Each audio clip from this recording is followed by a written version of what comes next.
Okay, students, we'll complete the LPP today. Last 5 questions were remain of the exercise 15.2. तो आज हम वो complete कर लेते हैं. ठीक है, इसकी प्रैक्टिस ऑलमोस्ट आपने देख रखी है पहले की वीडियो, तो आपको इजी पड़ेगा. वर्ड प्रॉब्लम्स है तो केवल मैं कुछ एक स्टेटमेंट्स फ्रेम करूँगी और एक दो सम के ग्राफ्स के साथ सॉल्यूशन बताते हैं. ओके, तो हमने 20 तक के कर लिया था लास्ट वीडियो में. आज हम करते हैं 21. So 21 sum says a dietitian wishes to mix 2 types of food in such a way that the vitamin contents of the mixture contains at least 3 units of vitamin A and 10 units of vitamin C. 2 type के food हैं तो हम यहाँ पे ले लेते हैं food 1. ये रफ कैलकुलेशन जो आप फेयर दिखा सकते हो. और यहाँ पे विटामिन ए, विटामिन बी. यहाँ पे इसके कंटेंट विटामिन ए की कंटेंट एटलीस्ट 8 बोल रहा है, मतलब एटलीस्ट कम से कम 8 तो होना ही चाहिए, तो ग्रेटर देन और equal to 8. Okay, and 10 units of vitamin C. यहाँ पे ये विटामिन सी है, दैट इज ग्रेटर देन और इक्वल टू हमको क्या मिल जाएगा 10. ओके, फिर food 1 contains 2 units of vitamin A and 1 units of vitamin C, and food 2 contains 1 unit of vitamin A and 2 units per kg of vitamin C. It costs ₹50 per kg to purchase food 1 and 70 rupees per kg to purchase food 2. Determine the minimum cost of these such a mixture. तो हम मान लेते हैं कि इसका x unit है और इसका y यूनिट है फूड 2 का. तो अकॉर्डिंग टू द क्वेश्चन हमें z क्या बोल रहा है. z मतलब दैट इज मिनिमम और the minimize to objective.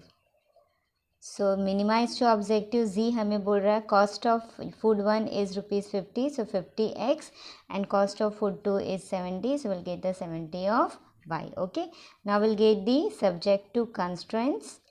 So subject to constraint, I hope ये अब आपको easy पड़ेगा. Subject to constraints ये हमारा आ जाएगा विटामिन ए का एंड विटामिन 2 का. So that is 2x plus 1y is greater than or equal to 8. इसको देंगे number 1, and 1 of x plus 2 of y is greater than or equal to 10 is number 2, and non-negative restriction x is greater than or 0, y is greater than or equal to 0. अब simple से equations हैं, इनके graph आप plot कर सकते हो.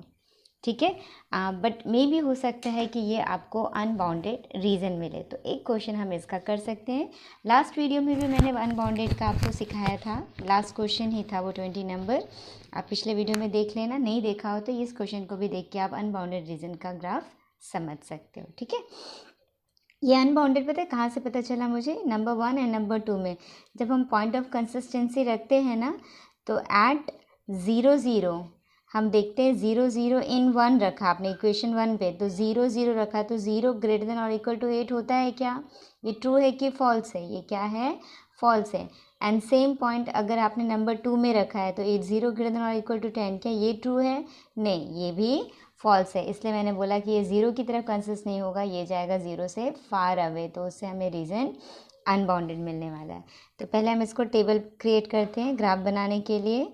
So for graph we will create the table. 2x plus y is equal to 8 और x plus 2y is equal to 10. Inequality को इक्वेशन में कन्वर्ट कर देना है और कोई भी 2 पॉइंट सोचना है. तो अगर x मैंने 0 रखा तो y मुझे 8 मिलेगा, और यदि y मैंने 0 रखा तो x मुझे 2 4 8 मिलेगा. यहाँ पे x एंड y, अगर मैंने x को 0 रखा तो y मुझे 5 और y को 0 रखा तो x मुझे 10. तो इसका हम ग्राफ बनाते हैं.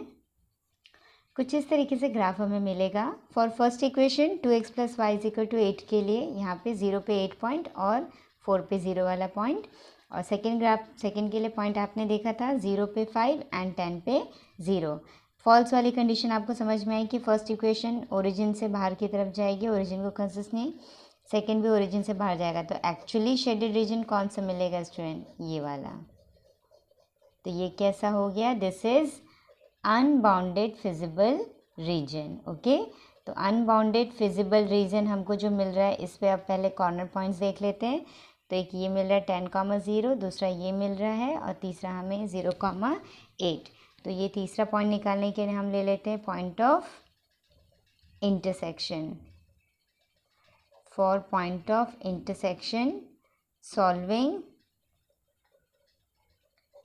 इक्वेशन 1 and 2, तो हमें क्या मिलेगा, x इज इक्वल टू, ये हमें मिलता है x is equal to 2 and y is equal to हमें मिलेगा 4। ओके, तो हमारा कॉर्नर पॉइंट मेथड से हमें क्या मिलेगा, कॉर्नर पॉइंट मेथड से पहला हम ले लेते हैं यहाँ पे कॉर्नर पॉइंट्स और यहाँ पे हमारा z जिसे हमें मिनिमाइज़ करना है 50x + 70y। ओके, तो कौन कौन से पॉइंट्स मिले थे, पहला पॉइंट था हमारा 10,0, दूसरा हमारा ये वाला पॉइंट आ गया 2,4, तो ये आ गया 2,4 और तीसरा पॉइंट था हमारा 0,8। इसमें हम वैल्यू रखते हैं स्टूडेंट, तो यहाँ पे हमारा 10, ये हमें मिलेगा 500, यहाँ पे हमने रखा 2 और 4, तो ये पॉइंट हमें मिल जाएगा 380 और यहाँ पे y की जगह 0 रखा तो 8 7 जा 56 560।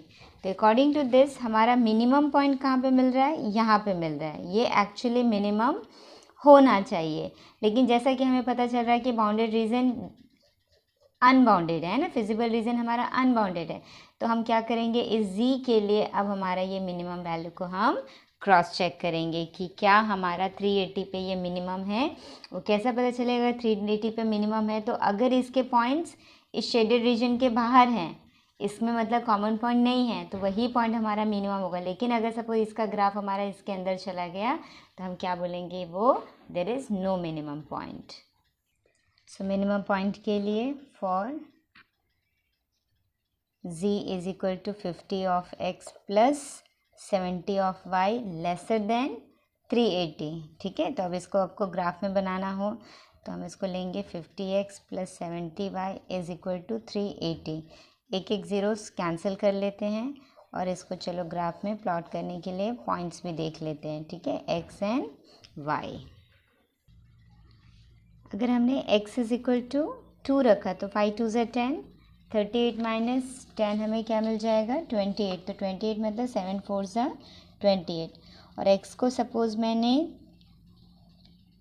1 रखा तो 5 1 ज़ा 5, 38 में से 5 गया तो बचेगा 33/7 जो अप्रॉक्सीमेट मिलेगा 4.7। ठीक है, तो अब इसको अगर हम ग्राफ में प्लॉट करके देखते हैं, हमारे पिछले वाले ग्राफ में 2 पे 4 1 पे 4.7, याद रखिएगा 2 पे 4 और 1 पे 4.7।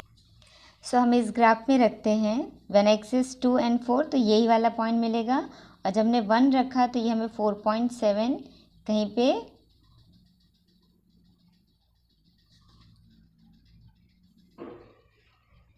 नियर टू 5 ही मिलने वाला है ना। और इसको जब आप ग्राफ में करते हो तो आपको दिख रहा है कि कोई भी पॉइंट कॉमन एक्सेप्ट 2 and 4 को शेडेड रीजन में कोई भी पॉइंट लाइज नहीं कर रहा है ना। ग्राफ जो है फिजिबल रीजन अनबाउंडेड रीजन के बाहर जा रहा है।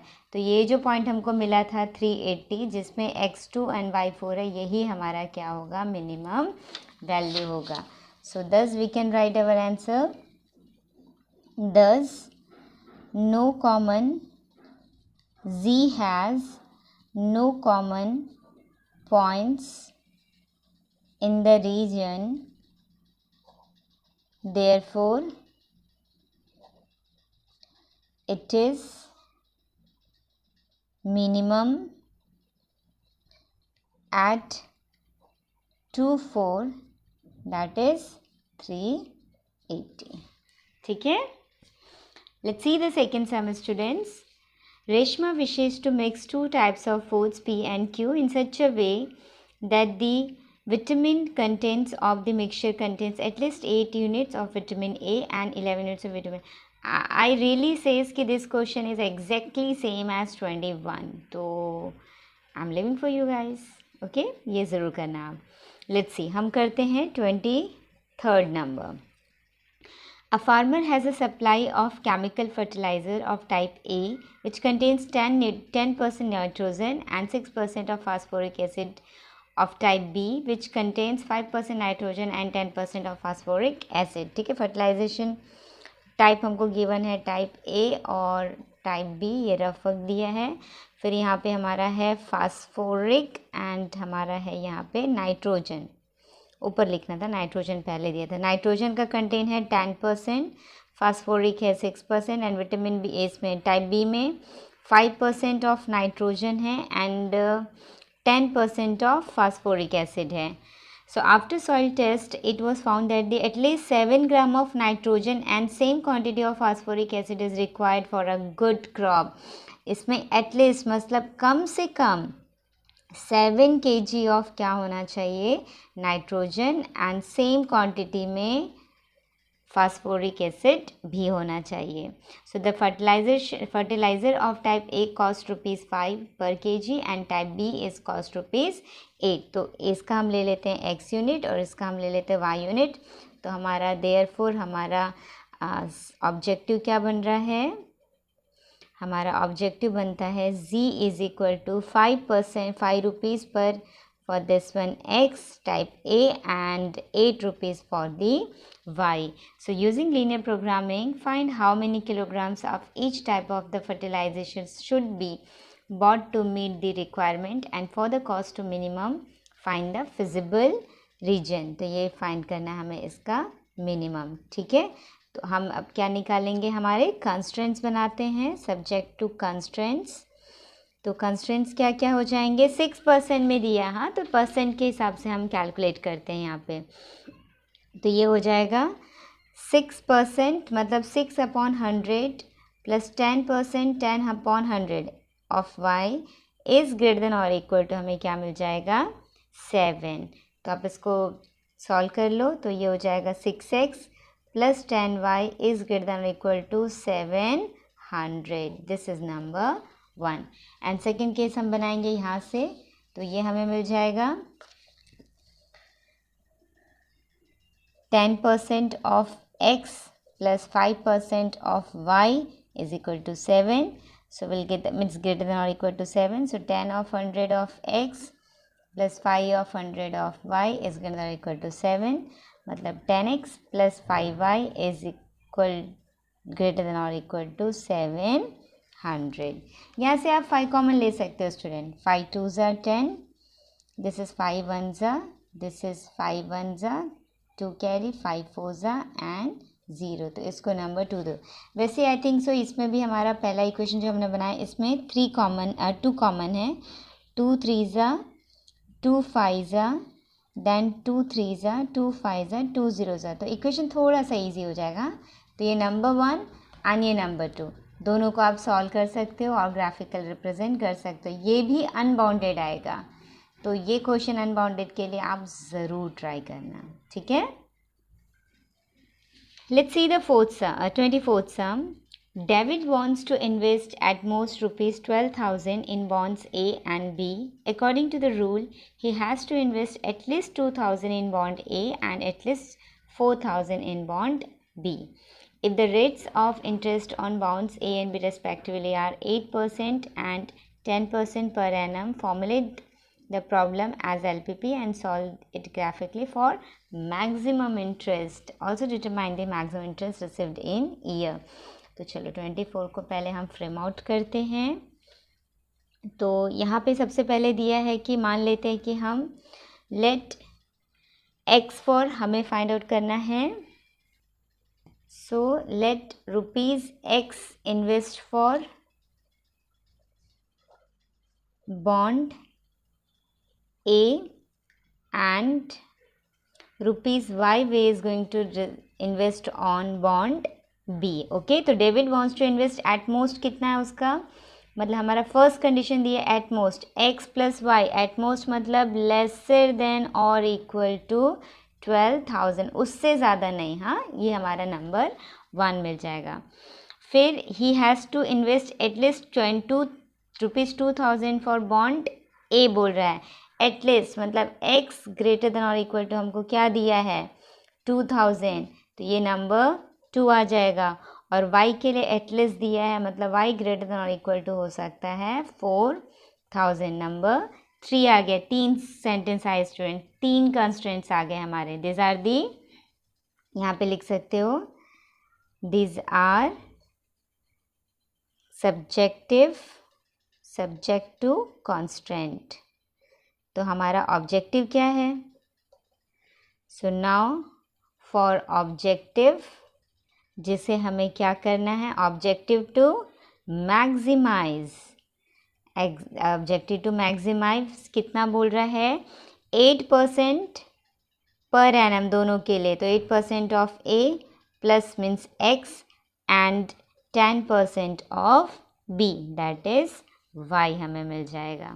ओके, मीन्स इसको जब सॉल्व करोगे तो हम जैसा करते हैं मैथमेटिकल फॉर्म में 8/100 of X plus 10/100 of Y करके ही आप सॉल्व करेंगे। तो चलिए इसका हम इस इक्वेशन का पहले ग्राफ बना लेते हैं।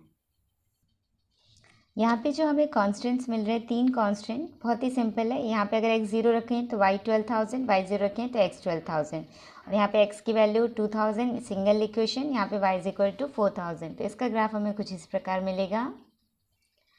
ये हमें इसका ग्राफ मिल रहा है student, x axis y axis, जब x 0 तो y 12,000, y जब 0 तो x 12,000, तो ये वाली स्ट्रेट लाइन, फिर x इज इक्वल टू 2000 की लाइन ये, और y 1000 की लाइन ये। अब x प्लस वाई हमारा क्या था इक्वेशन में, लेस देन और इक्वल टू 0 था, तो इस 0 को कंसिस्ट करेगा, यस, ये हमें ट्रू मिलेगा। चलो इसे भी देख लेते हैं। तो यहाँ पर से देख लेते हैं, अगर x 0 y 0, तो x 0 लेस देन होता है तो ये हमें मिलेगा ट्रू, ठीक है। x ग्रेटर देन और इक्वल टू 0 फॉल्स, यहाँ पे ये भी फॉल्स, क्या 0 ग्रेटर देन होता है, नहीं, y ग्रेटर देन होता है क्या, नहीं, तो ये भी फॉल्स, तो 2 लाइन फॉल्स, वाली वाली, तो ये हमारा ट्रू हो गया। ये हमारा फॉल्स मतलब 0 की तरफ नहीं, अपोजिट जाएगा, ये वाली लाइन भी फॉल्स, तो ये भी ऊपर की तरफ जाएगा। तो ये देखो मैक्सिमम शेडेड रीजन कहाँ मिलेगा, ये एक छोटा सा ट्रायंगल आपको मिल रहा है।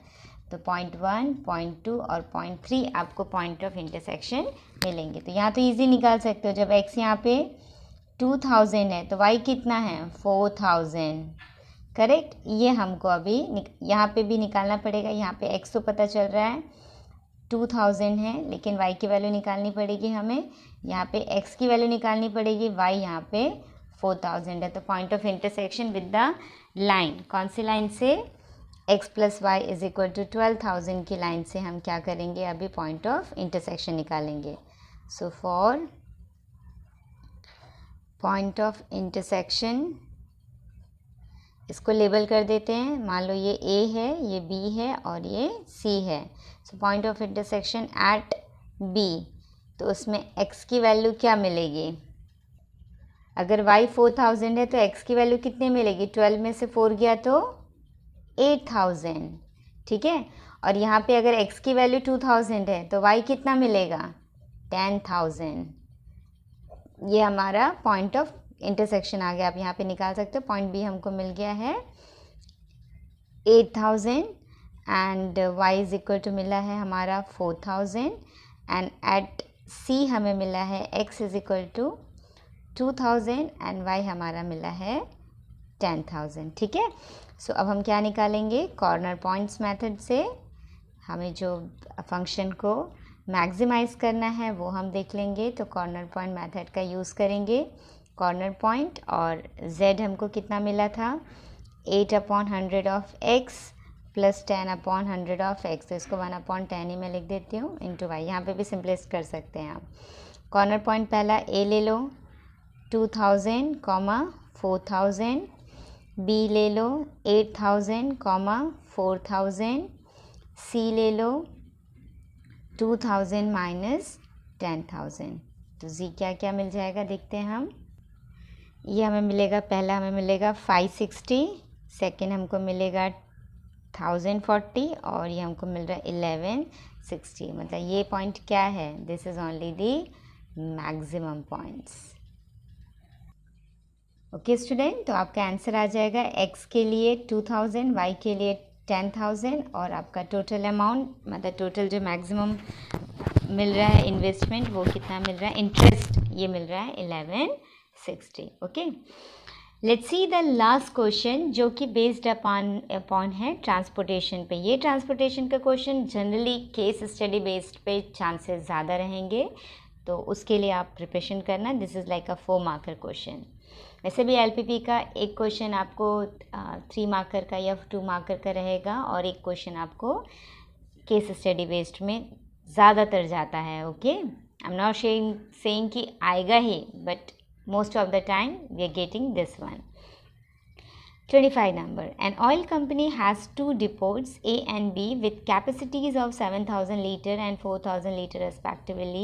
The company is to supply oil to 3 petrol pumps D, E and F whose requirements are 4,500 liter, 3,000 liter and 3,500 liter respectively.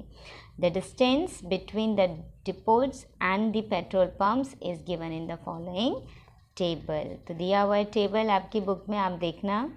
So assuming that the transportation cost per kilometre is ₹1 per litre, how should the delivery be scheduled in order that the transportation cost is minimum? What is the minimum cost?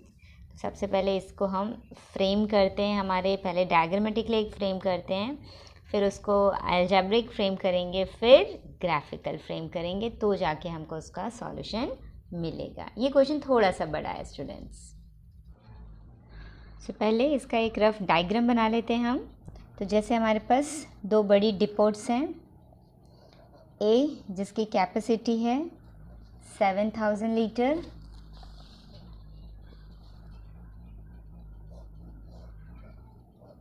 और एक depot है हमारी B जिसकी capacity है 4,000 litre.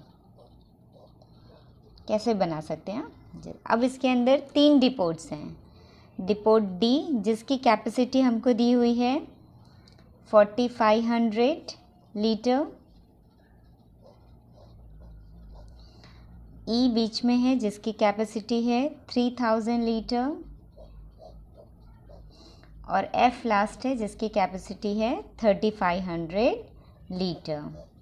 Okay, तो अब ए से D जो है ए से कुछ लेगा, ई लेगा, एफ लेगा, even D and E F B से भी लेंगे। तो इस तरीके से ये ऐसा डायग्राम बनेगा, ठीक है, ट्रांसपोर्टेशन का।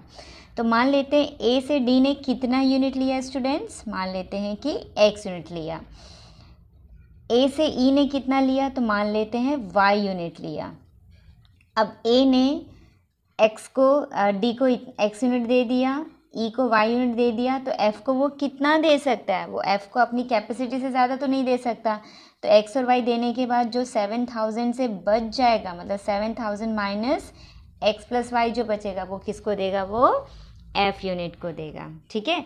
वैसे ही b से निकालते हैं हम। b, अब d ने ऑलरेडी x यूनिट a से ले लिया, तो b से कितना लेगा? वो अपनी कैपेसिटी से ज़्यादा नहीं ले सकता ना, तो 4,500 में से x वो निकाल देगा। वैसे ई b से कितना लेगा? 3,000 में से जितना बच गया, उसने y यूनिट ऑलरेडी लिया, तो 3,000 माइनस y। अब f क्या लेगा? f ने ऑलरेडी इतना ले लिया है और उसकी कैपेसिटी 35 ही है, तो इतना ऑलरेडी ले लिया, तो जितना लिया उसको 35 से क्या कर देंगे? माइनस कर देंगे। तो 3,500 से हम किसको माइनस करेंगे? ये जो उसने ले लिया है 7,000 माइनस x माइनस y। इसको थोड़ा सिंप्लीफाई करोगे तो आपको कितना मिल जाएगा? ये माइनस माइनस प्लस प्लस, तो मिल जाएगा x plus Y minus of हमें मिल जाएगा 3,500, ठीक है। अब इसका अकॉर्डिंग टू द डायग्राम हमें दिया हुआ है ए से डी का जो डिस्टेंस है वो है 7 किलोमीटर। ए से ई का डिस्टेंस आपके टेबल में जो बुक में दिया है ना, वो देखना, वो दिया है, वो टेबल में देख रही हूँ। ओके, देन ए से एफ का डिस्टेंस हमें दिया है 3 किलोमीटर, बी से डी का डिस्टेंस दिया है 3 किलोमीटर, बी से ई का डिस्टेंस दिया है 4 किलोमीटर एंड बी से एफ का डिस्टेंस दिया है 2 किलोमीटर। तो पता है आपके इसके कंस्ट्रेंट्स और जी कैसे बनेंगे? तो जी बनाने के लिए सबसे पहले फॉर ऑब्जेक्टिव, जिसको हमें क्या करना है? मिनिमाइज करना है, मिनिमम वैल्यू निकालने के लिए फाइंड आउट करना है। तो क्या होगा पता है? बहुत इजी है, जितना यूनिट हो, जितना डिस्टेंस है स्टूडेंट, सबको मल्टीप्लाई करो आपस में, like x into 7, y into 6 so on, और उन सबको कर दो प्लस, तो वो हमें मिलेगा z। तो पहला मिलेगा हमें 7x प्लस इन दोनों को किया तो 6y प्लस यहाँ पे 3 into of 7000 minus x minus y, फिर ये हो जाएगा plus 3 4500 minus x plus 4 into 3000 minus y plus 2 into X plus Y minus 3500।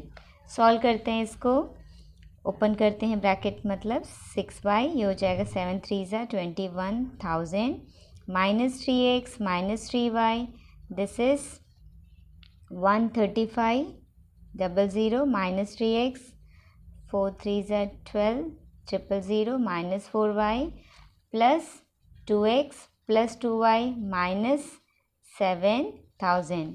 अब सिंप्लीफाई करते हैं, 7x माइनस 3x मिल जाएगा 4x, 4x में से 3x बचा 1x, 1x में से प्लस 2x मिलेगा 3x, 6y minus 3y gives us 3y, 3y minus 4y gives you minus y plus 2y gives us y, फिर 21,000 प्लस 13,500 प्लस 12,000 माइनस 7,000 को solve करते तो कितना मिलेगा, ये हमें मिलेगा 39,500। तो ये हमारा बन गया है z, जिसको हमको मिनिमाइज़ करना है। और अब आप कंस्ट्रेंट्स कहाँ से निकालोगे, कंस्ट्रेंट्स तो ये जो x यूनिट y यूनिट जो भी x y यूनिट्स है वो सारे क्या होंगे, पॉजिटिव होंगे ना, यूनिट्स दे रहा है वो, इतने लीटर्स दे रहा है तो लीटर नेगेटिव में थोड़ी ना आ सकता है, तो सारे कंस्ट्रेंट्स क्या हो जाएंगे, पॉजिटिव, जो हमें कुछ इस तरीके से मिलेंगे। ये हमें मिलेगा सब्जेक्ट टू कंस्ट्रेंट्स,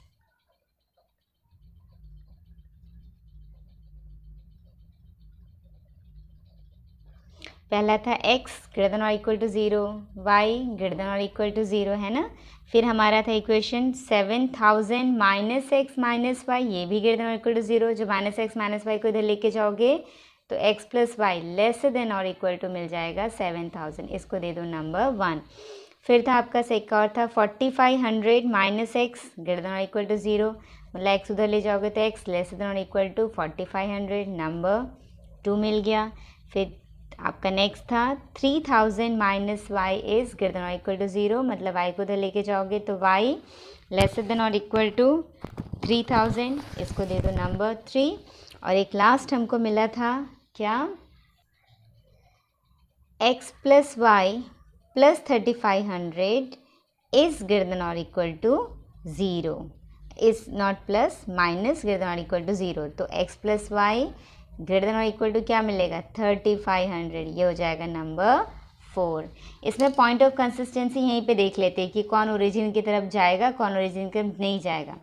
अगर यहाँ पे 0 0 रखते तो 0 लेसर देन 7,000 होता है, यस, तो ये क्या मिलेगा true, 0 lesser than 4,500 true, y lesser than true, x plus y 0 greater than होता है क्या 35 से, नो, ये फॉल्स, कि सिर्फ ये फॉल्स मिलेगा।